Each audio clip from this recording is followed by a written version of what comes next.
जवानी के उड़े दहो मनवा से मनवा के जुड़े दहो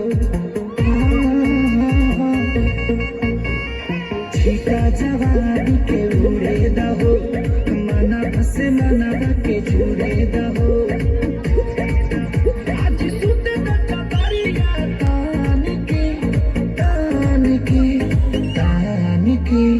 टूट जाए राजा जी, टूट जाए राजा जी पलंग सा जवान के, टूट जाए राजा जी पलंग सा जवान के।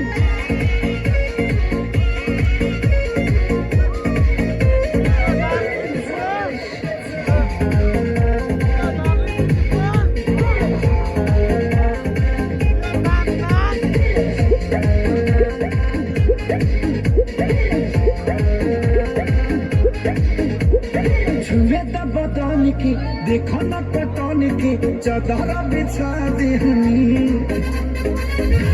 पलंग जी मन पिघला दे हनी, पलंग पर झुलवा झुला दे हनी।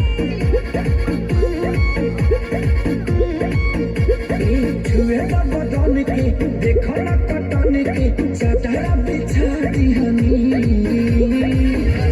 पलंग जी मन पिघला दे हनी, पलंग पर झुलवा झुला दे हनी। यार बात बेडिया फान के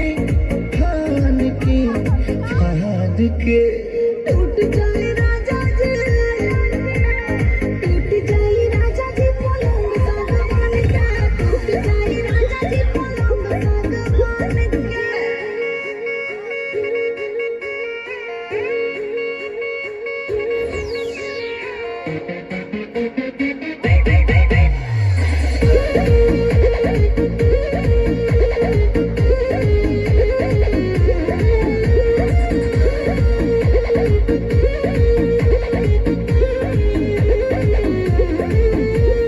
बने तब सरमी देहिया में गरमी पैठे लागी हो